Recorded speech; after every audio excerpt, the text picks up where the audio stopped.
정말 어려운 싸움이었고 힘든 순간들도 많았지만 마지막까지 많은 분들께서 함께 손을 잡아주시고 저 혼자만의 승리가 아니라 우리 모두의 승리임을 저도 확신하고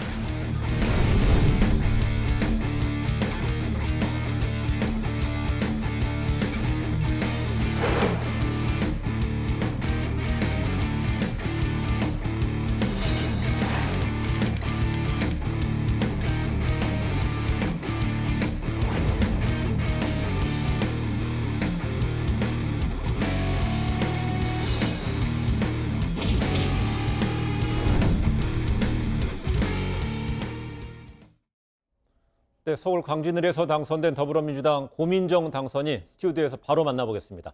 어서 오세요. 네, 반갑습니다. 예, 총선 선거 운동, 대단히 격렬했던 선거 운동, 그리고 또 이제 당선된 이후에 시간이 꽤 지났습니다. 네, 어떻게 몸살은 안 났습니까?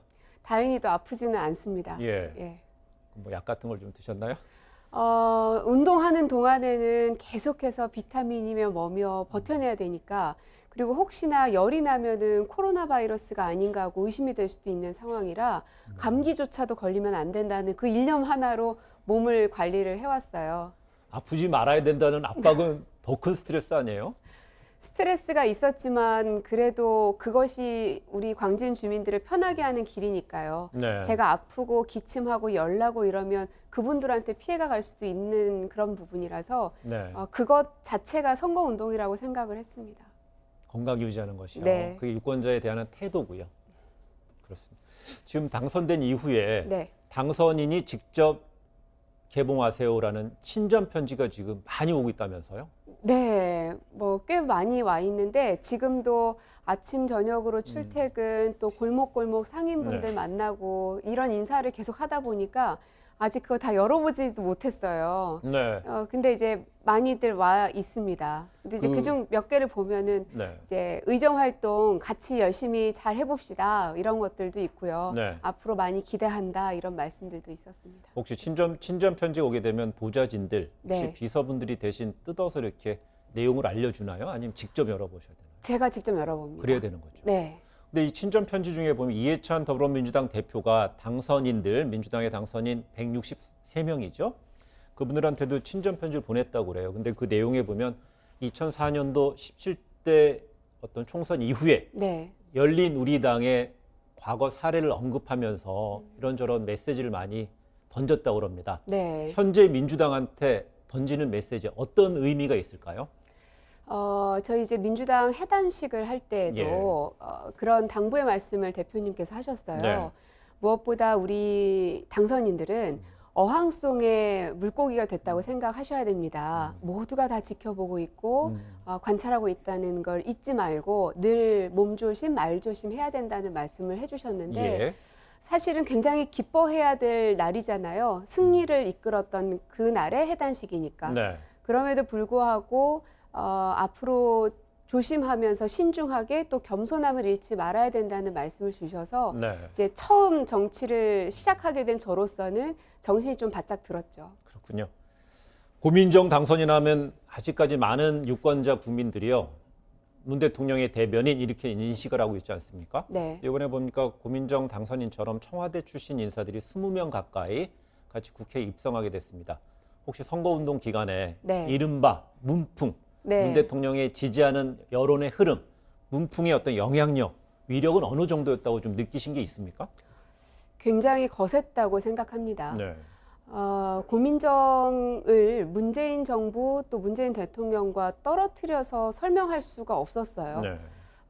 그래서 그냥 있는 그대로를 많이 말씀을 드렸고, 그런데 지금 이 180인 아니죠. 163. 예. 그 163의 그 결과물, 그리고 광진에서 저의 승리, 이런 것들은 아마도 앞으로 남은 기간 동안 문재인 정부에 힘을 실어주겠다는 국민들의 의지라고 생각이 들고요. 네. 그리고 또 하나는 지난 20대 국회에서 보여줬었던 여러 가지 안 좋은 모습들, 막말 정치, 그리고 동물국회, 식물국회란 말까지 들었는데 네. 이제는 미래 정치를 보여줘야 되고 희망의 정치를 보여줘야 된다. 그러므로 이 야당 심판하셨던 그런 국민들의 어떤 준엄한 모습이지 않았을까 하는 생각입니다. 그렇군요.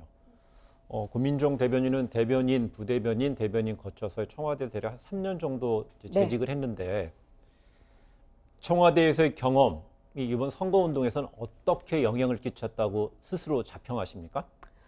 일단은 보는 눈이 달라졌습니다. 그러니까 어떤 하나의 현안, 지역 네. 현안을 볼 때도 예를 들면은 저희 구의역 인근에 그 동부지법 이전 부지가 좀 있습니다. 네. 굉장히 넓은 부지가 있는데 거기에 ICT 스타트업 허브를 만들겠다고 공약을 내걸었는데요. 네. 이제 그런 것을 만들기 위해서는 실천해 내기 위해서는 이제 서울시의 도움도 있어야 되고 구청은 뭐 말할 것도 없고요. 그다음에 이제 KT라는 회사가 있기 때문에 이 정보통신과 관련된 부처의 도움도 네. 있어야 될 것이고, 그래서 또 ICT 스타트업이기 때문에 중기부의 도움도 있어야 될 것이고, 네. 그러니까 청와대라는 곳은 컨트롤 타워이기 때문에 어떤 하나의 정책을 낼 때 얼만큼의 이 부처와 정당과 콜라보를 잘 해내느냐의 역할이 이제 컨트롤 타워의 역할인데 그거를 3년 동안 봐와서 그런지 어떤 현안을 보면 어떠한 팀들이 붙어서 이거를 해결해야 되는구나, 어디에 조언을 받아야 되겠구나, 이런 게 한눈에 보이더라고요. 네. 그게 참 도움이 되는 것 같아요. 도움이 됐고 또한 21대 초선 의원으로서 네. 지역의 그 적확한 어떤 여론의 흐름을 반영하는 정책에 네. 반영하는데 깨알 같은 자랑으로 좀 들렸어요. 그런가요? 그렇군요. 그렇다면요, 대변인, 부대변인 청와대에서 역할을 하면서 근데 요새 최근에 보니까 고민정 당선인은 문재인 대통령을 정치적 스승이라는 이제 표현을 쓰시더라고요. 결국은 정치적 제자라는 의미잖아요. 네. 무슨 의미입니까? 대통령께서 저를 제자로 받아주실지는 제가 확인해보진 않아서 모르겠지만 네. 스승이라는 존재는 그분처럼 닮고 싶고 그 길을 가고 싶기 때문에 누군가가 그분을 스승으로 모시는 거죠. 네. 제가 이 정치권으로 들어와서 처음 만났던 분도 문재인이라는 당시의 후보였었고, 그다음에 그 첫 직장도 청와대라는 문재인 대통령이 계셨던 곳이고, 네. 그래서 수많은 정치인들을 많이 옆에서 보기는 했지만 가장 호흡을 많이 맞췄고, 그리고 그 사람이 내고 있는 메시지와 방향을 가장 많이 봤던 사람이 문재인 대통령이셨기 때문에 네. 선택의 여지 없이 대통령은 저에게 있어서는 정치의 스승이고 유일한 가르침을 줬던 분이시죠. 표현 그대로 제가 한번 따라서 질문하겠습니다. 그 사람이 내보인 메시지라는 표현을 쓰셨어요. 네. 그 사람이 던진 메시지 핵심은 뭡니까? 국민들을 진심으로 대하라는 거였고요. 네. 어떤 정책이든 판단을 할 때에는 우리가 늘 정치인들은 국민을 위해서 국민의 뭐 이런 얘기를 많이 하지만 네. 때로는 그 여의도 정치에 갇혀 있었던 것들이 참 많았던 것 같습니다. 예. 국민의 입장에서 봤을 땐 그랬던 거거든요. 예. 하지만 대통령께서는 결정을 하실 때는 국민들한테 어떻게 하는 것이 가장 적확한 판단일 것인지, 물론 그 판단이 때로는 당장의 여론에게는 혹은 국민들의 그 어떤 반응에는 좋지 않은 때도 있습니다. 네. 하지만 국민들이 다 원하는 것들만 할 수는 없는 노릇입니다. 정치 지도자라는 사람은 새로운 비전과 방향을 나타내야 되는 사람이기 때문에 네. 그 가장 단적인 예가 코로나19를 극복해내는 과정이었다고 생각하는데요. 초기에는 그렇게 모든 사람을 진단하고 개방하는 것에 대한 반대 여론들도 분명히 네. 많이 있었습니다. 그럼에도 불구하고 개방하고 투명성을 보장하는 것만이 코로나를 극복해낼 수 있는 가장 빠른 길이다라는 판단을 하셨고, 네. 사실 정치적인 계산을 했으면 그렇게 투명하게 하면은 안 됐었죠. 왜냐하면 투명하게 하면 할수록 확진자는 더 늘어날 것이고 당장의 선거를 앞둔 저 같은 후보자로서는 그러면 국민들이 불안 심리가 가중되기 네. 때문에 좋지 않다고 생각이 들었지만 대통령께서는 무엇보다 국민의 안전과 생명이 가장 먼저이기 때문에 선거도 그 무엇도 국민들의 생명보다 우선시 될 수는 없다라고 판단을 하셨던 것 같아요. 그래서 투명성과 개방성을 가지고 코로나를 끌고 나가셨고 결과적으로는 그 판단이 맞으셨던 거죠. 코로나19 사태의 초기 유불리를 떠나서 따지지 않고 개방 투명성, 지금은 개방 투명성이 국제사회가 한국의 방역의 핵심 요소로 꼽는 거 아니겠습니까? 그렇죠. 근데 그 부분이 승리했다 이런 진단이신 것 같아요. 네. 그런데 이제 선거 전 한 얘기 잠깐 얘기 나눠볼게요. 광진을 네. 많은 언론에서 전문가들이 가장 이번 총선에서 뜨거운 지역이다, 격전지라 꼽았잖아요. 네. 부담 많이 되지 않았습니까? 솔직히 많이 되죠. 네. 저도 사람이니까 네. 과연 할 수 있을까? 하지만 자신감은 있었습니다. 네. 그 이유는 청와대 대변인을 그만두고 정치를 하겠다고 했을 때는 저 스스로에게도 명분이 필요했고요. 안 하겠다는 사람이, 그리고 청와대 대변인까지 한 사람이 나갔을 때는 지키든지 싸우든지 뺐든지 최소한 그런 거 하나 정도는 해야 된다라고 생각을 했고, 네. 그 의견을 당에도 전달을 했었고요. 그래서 광진을로 공천을 결정받았을 때는 두려운 마음도 있었지만, 그러니까 떨리는 마음도 있었지만 두렵진 않았던 것 같아요. 네. 왜냐하면 나는 할 수 있다라는 스스로의 자기 최면도 계속 많이 걸었고, 그리고 결국은 문재인 정부로 대변되는 사람이었기 때문에 문재인 정부의 성공을 위해서도 반드시 내가 이겨야 된다라는 사직생의 마음이었고, 네. 무엇보다 저는 다시 돌아갈 곳이 없잖아요. 청와대로 다시 들어갈 수도 없고, 그렇다고 무슨 교수직이 있는 것도 아니고, 원래 이 배수의 진을 친 사람만큼 무서운 사람은 없죠. 잃을 네. 것이 없기 때문에. 그것이 결국은 승리를 만들어낸 것 같습니다. 지킬 거 하나도 없다고 생각하고 싸워서 쟁취했다, 이렇게 요약이 되네요. 그렇습니다. 선거 초반에 보면은요, 그 미래통합당도요, 그 광진을에 대한 이른바 지원 사격이 맹렬했습니다. 네. 근데 고민정 당선인, 당시의 고민정 후보 측에도 이른바 문재인 대통령의 핵심 측근이라 불리는 뭐 양정철 민주연구원장이라든지 임종석 전 실장이라든지 지원 사격이 막강했어요. 네. 왜 그분들이 광진을로 막 몰려왔던 걸까요? 그분들이 오신 거는 아마도 이제 저와의 인연 때문이실 겁니다. 사실은 선거운동을 시작하면서 이제 본격적인 선거운동, 네. 유세가 시작되기 전에 세팅을 해야 되는데 도움을 청할 곳이 제가 이제 마땅치가 않았어요. 제가 이제 국회 생활을 해본 사람이 아니기 네. 때문에. 그러나 양정철 원장 그리고 임종석 실장 두 분은 저하고는 2017년 처음 이 정치권에 발을 들여놨을 때 시작된 인연이거든요. 네.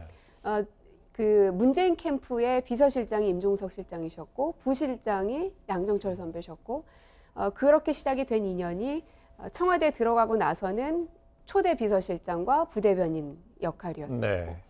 그러니까 그 두 분께서는 그냥 방송인 고민정이었던 사람을 인재로 영입을 했는데 이 사람이 청와대에 가서 해내는 모습들 그리고 이 현실 정치에 와서 해내는 모습들을 보면서 새로운 그 후배 정치인이 커가는 모습을 보셨던 것 같아요. 네. 그래서 선거가 다 끝나고 이기고 나서 이제 통화를 했는데 고맙다는 얘기를 하시더라고요. 이겨내줘서 고맙고 그렇게 잘 커줘서 고맙고 그리고 자기가 도움이 됐는지 모르겠다고도 또 말씀하시면서 그래서 선배 정치인으로서 두 분은 저에게서 기대하던 바도 많았는데 그 기대감을 어느 정도는 만족시켰구나라고 판단을 하시지 않았나 싶습니다. 알겠습니다. 저 이거 한번 여쭙고 싶었어요. 그 양정철 원장은 그 고당선인에 대해서 복심은 양정철이 아니라 고민정이라고 했고요. 임종석 실장은 고민정 후보는 대통령의 숨결까지도 익힌 사람이라는 표현을 썼습니다. 극찬입니까? 있는 그대로 표현한 겁니까? 과분한 평가죠. 예. 그러나 누군가의 자리는 스스로가 만든다고 해서 되는 건 아닌 것 같고요. 네. 누군가 평가해 주는 부분이라고 생각이 들고 두 분께서 그렇게 말씀을 주신 데에는 제가 정말 감사드리지만 감히 제가 그럴 수 있는 사람인지는 저는 잘 모르겠습니다. 그리고 문재인 대통령의 복심은 문재인 당신 한 사람밖에 없다고 생각이 네. 들어요. 다만 이제 그렇게 말씀 주신 거는 감사할 일이고요.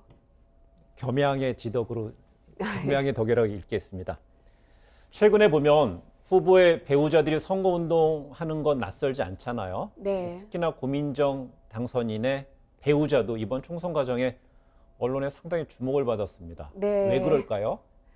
글쎄요, 왜 그랬을까요? 아마 이제 시인이어서 그랬나 싶기도 하고, 네.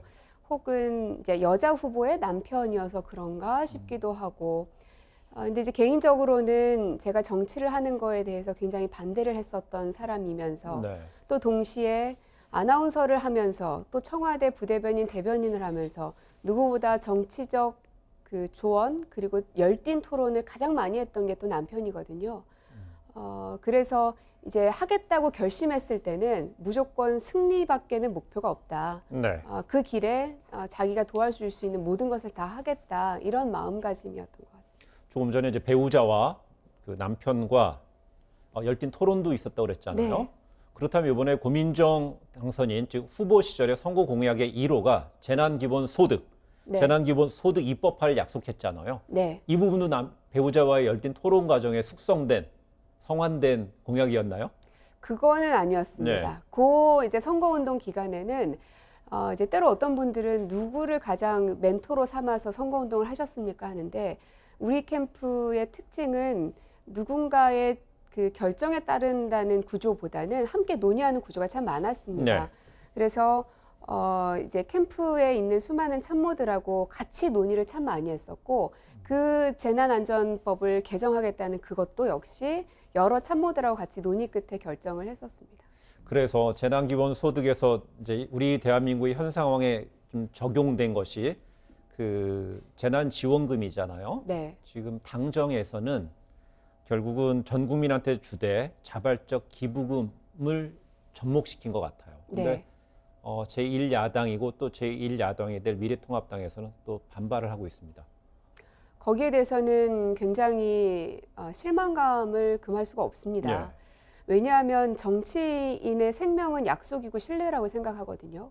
그런데 지난 총선 기간 동안에 분명 이제 당 대표께서는 전 국민에게 주는 것을 약속을 하셨죠. 네. 공언을 하셨고 그리고 선거가 끝난 이후에는 왜 그것대로 안 하냐라고 물으니 또 심재철 대표께서는 당정이 합의를 해오면 그때 수용하겠다. 그래서 당정이 합의를 했는데 이제는 또 다른 이야기를 합니다. 그러니까 결국은 참 지칩니다. 이런 것에. 네. 제가 이제 청와대 대변인으로 있으면서도 가장 지쳤던 부분이 바로 이 대목인데 협의와 협상은 굉장히 치열하게 해야 되는 게 당연합니다. 야당의 역할이 물론 여당과 정부를 견제하고 비판하는 역할이니까요. 하지만 약속하고 협의된 데에 대해서는 지켜야 되는 게 또 몫이거든요. 그래서 지금도 아직 늦지 않았다고 생각하고요. 야당이 조속히 그 약속을 좀 지켜줬으면 합니다. 네. 애초에 그 재난기본소득, 그러니까 재난지원금은 그 총선 당시에 황교안 후보가 먼저 얘기했고 다음 날 이해찬 대표가 전 국민 그랬었죠. 얘기했고 또 4월 13일 날 이인영 원내대표가 고민정 후보를 유세 지원하면서 네. 고민정 후보가 당선되면이라는 전제로 해서 또 이야기했던 내용이었잖아요. 그래서 제가 질문을 드려봤어요. 근데 그 부분에 대해서 한 가지 예. 말씀을 더 드리고 싶은 건 제가 알기로는 이인영 대표가 저희 지역구에만 와서 한 말씀은 아니시더라고요. 다른 지역에서도 말씀을 똑같이 하셨는데 네. 이제 저만 기사가 나다 보니 그래서 한편으로 억울하면서 한편으로는 그만큼 나에게 쏠려 있는 이목이 예. 많으니 더 신중하게 그리고 더 당찬 모습으로 나가는 모습을 보여드려야 되겠다 하는 그런 마음은 듭니다. 그렇군요. 네. 스포트라이트를 많이 받으셔서 그런가 봅니다. 그 보통 그 방송 출신 언론인이 국회 네. 입성하게 되면 흔히 뭐 과기정의, 문광이 줄여서 말했는데 뭐 좀 깁니다, 그죠? 과학기술정보방송통신위원회나 문화체육관광위원회로 상임위를 고르는 경우가 있는데 네. 우리 고당선인도 그런 쪽으로 그 전례대로 합니까? 아니면 또 다른 생각을 갖고 계십니까? 이게 제가 하고 싶다고 해서 다 할 수 있는 건 아닐 텐데 제가 할 수 있고 하고 싶은 영역을 굳이 물으신다면 오히려 저는 외교통일 쪽을 관심이 많습니다. 예. 그러니까 대통령님 모시면서 가장 많이 봤었던 게 정상회담이고 그리고 남북 간의 문제도 이제 평양 가는 것 또 판문점에서의 정상회담 이런 것들도 다 옆에서 지켜봤기 때문에 그곳에서 할 수 있는 역할이 있지 않을까 하는 생각이 있어서 외통이 생각은 하지만 제 마음대로 되는 건 아니라고 알고 있어서 일단 기다려보고 있습니다. 알겠습니다. 잘 배정이 되길 바라고요. 그러면 그 남북 정상회담 얘기에서 한번 그 연결된 질문 하나 마지막으로 드려볼게요. 최근에 북한 김정은 위원장이 위중설에 보도가 되고 있습니다. 전직 예. 청와대 대변인이었잖아요. 최근의 일련의 상황에서 우리 시청자 여러분들 외신이든 내신이든 보도에 어떤 점을 주목해서 보면 혼란을 최소화할 수 있을까요? 저는 국민들에게 당부하는 것보다는 네. 언론인들에게 좀 당부하고 싶습니다. 다른 그 무엇보다도 북한과 관련된 부분은 속보성이 중요한 게 아니라 정확성이 더 중요합니다. 네. 왜냐하면 굉장히 많은 파장을 가져올 수 있는 사안이기 때문에 그렇습니다. 그래서 기사를 쓸 때는 정말 크로스 체크를 더 다른 사안보다 더 꼼꼼히 하셔야 국민들의 혼란이 최소화될 수 있다는 점을 좀 당부드리고 싶습니다. 언론에 대한 쓴소리 관련 제가 질문을 드렸더니 쓴소리를 들었습니다. 예. 그 당선 이후에 바쁜 일정에도 이렇게 귀하게 스튜디오에 나와서 말씀해 주셔서 감사드리겠습니다. 고맙습니다. 네, 고맙습니다. 예.